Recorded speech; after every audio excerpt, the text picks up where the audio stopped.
Hello everyone, आज इस video में हम DSSP PGT फिजिक्स 2014 का arithmetic and numerical ability section के कुछ क्वेश्चंस करेंगे।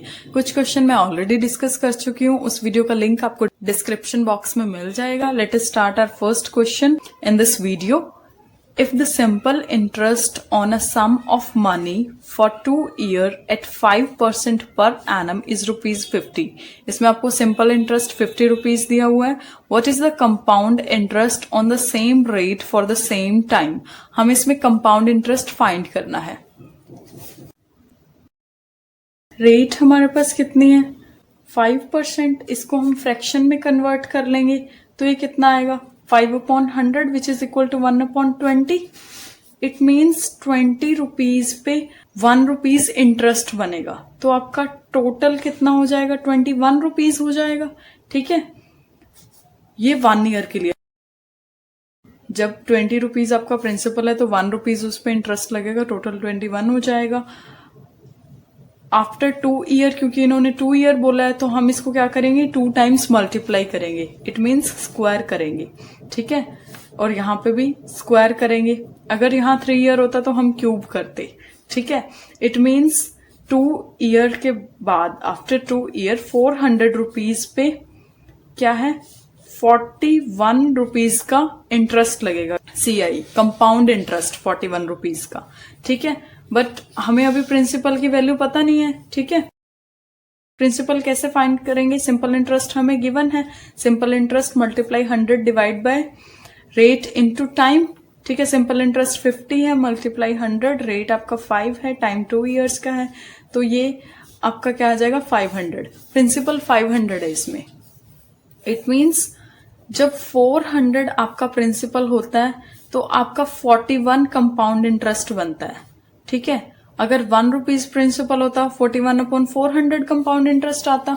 ठीक है, बट हमारा प्रिंसिपल क्या है? 500 है, तो 500 के लिए क्या आएगा? इसको हम 500 से मल्टीप्लाई कर देंगे, 0 से 0 कैंसिल हो जाएगी। 205 को जब हम 4 से डिवाइड करेंगे तो कितना आएगा? 51.25 रुपीज कंपाउंड इंटरेस्ट है ये हमारा। This is the answer. Let us see next question.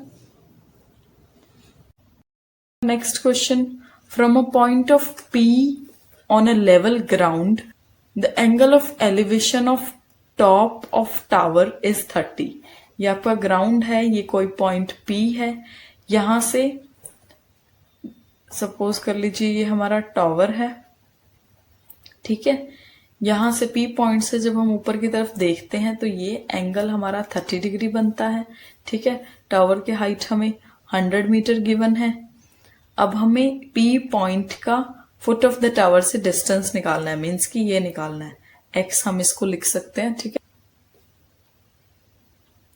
अब हम क्या करते हैं? इस ट्राइंगल में X हमें फाइंड करना है, ये हमें गिवन है। ठीक है, इसीलिए हम tan लिखेंगे। हाइपोटेनस तो हमें गिवन नहीं है, इसलिए हम साइन कॉस नहीं लिखेंगे, tan लिखेंगे। tan 30 equals to perpendicular upon base. Perpendicular है हमारा 100। ठीक है, और बेस हमारा X है।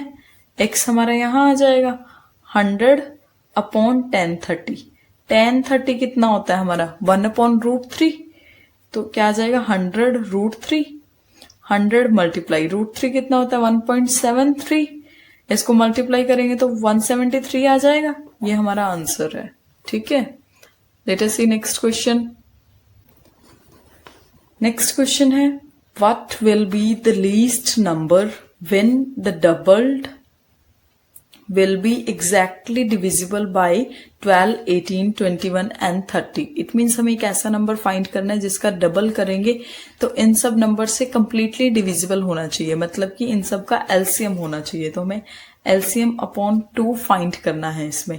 ठीक है, अब देखो ये नंबर में 30 है, इट मीन्स इसमें एक 0 आ रहा है, तो हमारा जो एलसीएम है वो 10 का मल्टीपल आना चाहिए, मतलब लास्ट डिजिट 0 आना चाहिए। एलसीएम का हाफ भी लास्ट डिजिट 0 ही आएगा, क्योंकि इसके अलावा भी कुछ एक ऐसे नंबर हैं जिसमें 2 का मल्टीपल है। सो ये तो हमारा ऑप्शन कभी सही हो नहीं सकता, ये रॉन्ग होगा। ठीक है, अब हमें एलसीएम का हाफ फाइंड आउट करना है और हमें लीस्ट नंबर बताना है। वैसे अगर ऑप्शन से आप चेक करना स्टार्ट करेंगे तो आपको 630 से चेक करना स्टार्ट करना है, बट हम यहाँ पे एलसीएम फाइंड कर लेते हैं।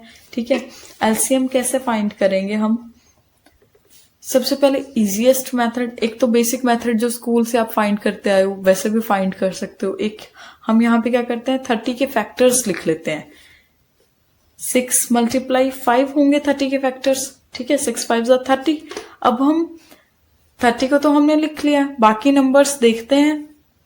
21 है, वो हमारा किससे डिवाइड होगा, 5 से डिवाइड नहीं होगा, ठीक है, 6 से भी डिवाइड नहीं होगा, लेकिन वो हमारा 3 से डिवाइड हो जाएगा। 3 आ रहा है ना 6 के अंदर, आप इसको लिख भी सकते हो 3 × 5 × 2। तो अब देखो 2 से डिवाइड नहीं होगा, 5 से डिवाइड नहीं होगा, 21 3 से डिवाइड हो जाएगा। 3 से डिवाइड करने के बाद जो नंबर बचेगा वो यहाँ मल्टीप्लाई में लिख लीजिए 7। नेक्स्ट अब हमारा 18 इनमें से सिर्फ 3 से डिवाइड होगा और साथ में 2 से भी डिवाइड होगा। इट मीन्स 18 6 से डिवाइड हो रहा है, तो 18 को 6 से डिवाइड करेंगे तो 3 आएगा, वो लिख लिया हमने, ठीक है। 12 हमारा किससे डिवाइड होगा, इन सब में से 6 से डिवाइड हो जाएगा। 6 से डिवाइड करने के बाद जो नंबर बचेगा 2, वो लिख लिया हमने, ठीक है। अब इस तरीके से जो है नंबर को मल्टीप्लाई करके सॉल्व करेंगे तो वो हमारा एलसीएम आएगा। इन सब को मल्टीप्लाई करने हमारे पास आएगा 210 × 6, ठीक है, आ जाएगा 1260। ये तो हमारा एलसीएम है, हमें एलसीएम का हाफ फाइंड करना है, तो ये 630 हमारा आंसर आएगा इसमें, ठीक है। Let us see next question. Product of 2 numbers is 120। 2 number ऐसे हैं जिनका प्रोडक्ट 120 है, तो ए बी ले लेते हैं। ए बी का प्रोडक्ट 120 है and sum of their square is 289। A square plus B square is equal to 289 है। अब हमें इनका सम फाइंड आउट करना है, तो जो हमें बेसिक आइडेंटिटी पता है हम उसका यूज करेंगे। ए प्लस बी का whole square is equal to A square plus B square plus 2ab, ठीक है। A square plus B square है 289 प्लस 2ab हमारा हो जाएगा 240, ठीक है। इसको जब आप ऐड करोगे तो हमारे पास क्या आएगा 529, ठीक है। 529 23 का स्क्वायर होता है, हमें इसमें a प्लस बी फाइंड करना था ना, तो वो क्या आएगा 23 आएगा, तो ये हमारा 23 आंसर आ जाएगा। Let us see the next question.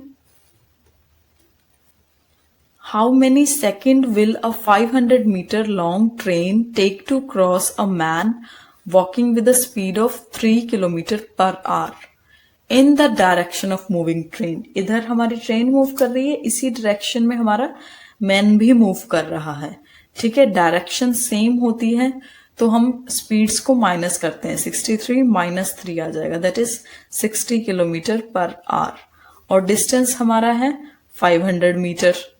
इसको किलोमीटर में कन्वर्ट कर लेंगे तो ½ किलोमीटर आ जाएगा, ठीक है। अब हमारे पास स्पीड क्या होती है, डिस्टेंस अपॉन टाइम, बट हमें इसमें क्या फाइंड करना है, टाइम, तो डिस्टेंस अपॉन स्पीड आ जाएगा। डिस्टेंस हमारा है ½ और स्पीड डिवाइड में आएगा, तो स्पीड कितनी है 60। अब जो ये आएगा वो आवर्स के अंदर आएगा, ये आवर्स के अंदर, हमें इसे सेकंड में कन्वर्ट करना है, तो 3600 से मल्टीप्लाई कर देंगे, ठीक है। ये 60 और ये कैंसिल करेंगे हम इसे, तो 30 आंसर आ जाएगा, 30 सेकेंड्स, ठीक है। This is the answer. Let us see next question. The fourth proportion to 5, 8 and 15। हमें इसमें fourth proportion number find out करना है, तो हम इनको रेशियो में लिख लेते हैं। 5 / 8 = 15 / x, ये हमें फाइंड करना है, ठीक है। क्योंकि फोर्थ प्रोपोर्शन फाइंड करना है तो हम इसको सॉल्व कर लेंगे। 5 3 = 15 एंड x हमारा किसके इक्वल आ जाएगा 8 × 3, 24 is the answer. Let us see next question. A shopkeeper expect a gain of 22.5% on his cost price. In a week, his sale is 392 and what is the profit? हमें profit find करना है। हम suppose कर लेते हैं अगर 100 rupees CP है तो उस पे ये 22.5% का प्रॉफिट लेता है, मीन्स कि 100 CP पे 22.5 रुपीज का प्रॉफिट लेगा, ठीक है। और सेलिंग प्राइस कितना हो जाएगा 122.5, ये सेलिंग प्राइस हो जाएगा, ठीक है। बट ये तो हमने एज्यूम किया है सेलिंग प्राइस, ठीक है। एक्चुअल में इसका सेलिंग प्राइस किसके इक्वल है, 392 के इक्वल, ठीक है। सो 1 के लिए क्या आ जाएगा, 392 अपॉन दिस, ठीक है।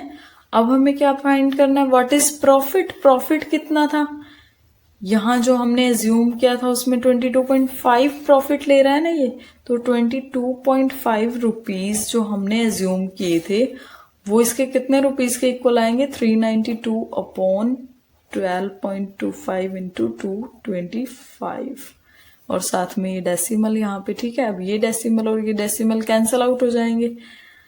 अब हम इसको कैलकुलेशन को सॉल्व कर लेते हैं। अब हमें पता है ये 35 का स्क्वायर होता है, तो हम इसे स्प्लिट करके लिख लेते हैं, ठीक है। देन हम इसको 7 के टेबल पे कट कर देते हैं, यहाँ पे आएगा 56, एंड फिर से हम इसको 7 के टेबल पे कट कर लेते हैं, ये 8 पे आ जाएगा, और इसको यहाँ पे कट करेंगे तो ये आएगा 45 एंड ये 9, तो 72 आंसर आ जाएगा इसका, ठीक है।